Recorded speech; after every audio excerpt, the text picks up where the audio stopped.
The news now. Thanks for joining us. I'm Doug Dunbar. And I'm Gilma Avalos. Before you board that flight, let's take a look at your travel forecast across the country. Well, it's shaping up to be a little bit more on the active side, Gilma. Temperatures here in North Texas have been very hot and very humid. We're going to see a change in the way for us as a cold front will slide through the Lone Star State overnight, bringing with it quite a bit of rain. This cold front is going to keep us wet throughout the weekend. It looks like in central portions of the state and down along the Houston Gulf Coast. But look at those temperatures, not very June-like all the way into Monday. Temperatures into the upper 80s across the Lone Star State. We're going to continue that wet trend as we head our way eastward towards New Orleans. Temperatures will stay into the lower 80s by Monday. And as we shift off towards Atlanta, they're still feeling some of the effects of what was Cindy as it works its way up the East Coast. So rain chances tomorrow there, 82-degree temperatures and then into the low 80s, but more sunshine off towards Sunday and Monday. In Miami, you're looking at dry conditions tomorrow as well as Sunday. Temperatures still into the upper 80s with rain shower chances on Monday. In Charlotte, same story as I mentioned. Cindy continuing to plague up the East Coast as we head our way to the beginning part of the weekend. But D.C. should be dry. It looks like it's going to go more southerly, a more southerly route than up towards Washington, D.C., where they'll be up near 90 degrees. Philadelphia, 89. Some rain showers possible in the morning tomorrow, but then more sunshine for the rest of the weekend. In New York City, morning thunderstorm possible, but then by Sunday, Monday timeframe again, same story, more sunshine there. In Chicago, tomorrow, dry conditions, but afternoon thunderstorms possible with temperatures into the 70s and 60s possibly by Monday. Not too shabby. Might want to head there if we can.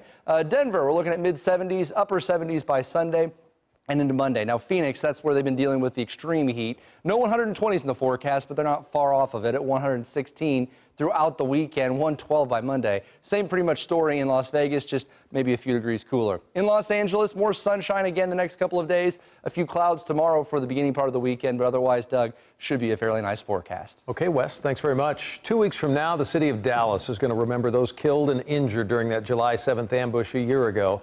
Much of the drama from that night actually happened a few miles to the north as well at Parkland Hospital. That's where nurses and surgeons are sharing their stories for the first time with CBS 11 News.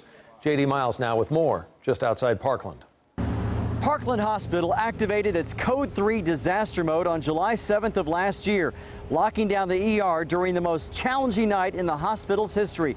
Today, surgeons and nurses are letting us inside to talk about that night and its impact on them. Pager alerts were the first sign something bad was happening and that the staff of Parkland's emergency room needed to get ready.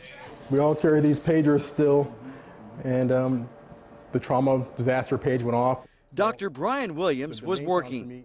I usually stand about here, so I have a bird's eye view of what's happening. When the first wounded officers from the July 7th, 2016 ambush started coming in. You'll never look at them the same way, I guess. I don't even look at the entire trauma center the same. We don't typically see a lot of injuries like that. They were pretty massive injuries. They're going to get them ready to go to CT scan. Trauma nurse Jory Klein desperately tried to save 3 dying officers and wondered how many would keep coming. The greatest concern is we didn't know what was going on. We knew there was a march downtown. We had no idea what the shooting was about. Who was shooting, why they were shooting. How far out is this? Dr. Alex Eastman was downtown. He's a DPD SWAT officer and a Parkland trauma surgeon. So on the way in, I'm trying to direct via the radio, us not to take all the casualties to one place. Still, most of the injured and dying officers came here to Parkland, each surrounded by teams of 12 working into the night in the hospital's new state-of-the-art trauma rooms. To me, this is one of the most catastrophic events. I worked the Branch Davidian, several plane crashes. Work here is never normal. Saving lives is a job requirement. But what happened here nearly 1 year ago had an impact on even these battle-scarred medics. People had a hard time dealing with it. It's been transformative for me. I'm definitely not the same person I was before this event happened. In Dallas, J.D. Miles, CBS 11 News. And Parkland's ER nurses told J.D. that they learned a lot from the incident and made some changes, including moving some of their blood supply closer to their trauma rooms. The dirt is now moving on an Allen site that will be an innovative science and technology facility for every student in the district. Brooke Rogers got a behind-the-scenes look at the new STEAM Center and has the story. Construction is now underway on an 111,000 square foot campus that will transform this into this. Allen ISD officials say it will also transform the way they teach. We're really combining a science and tech facility with an environmental education facility.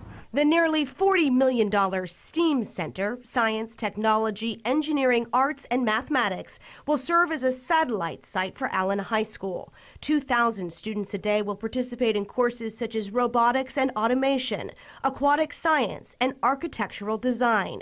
It will also serve as a field trip destination for every student, starting in kindergarten.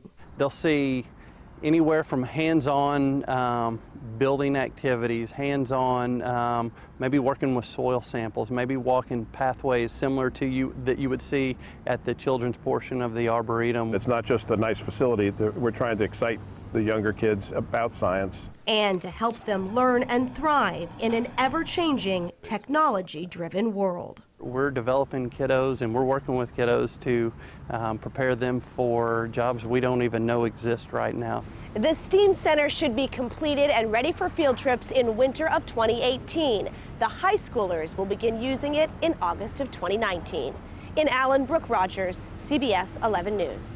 Funding for the STEAM Center was approved as part of a bond proposal in November 2015. Thank you so much for joining us for the CBS 11 News Update. We'll see you right back here in less than an hour.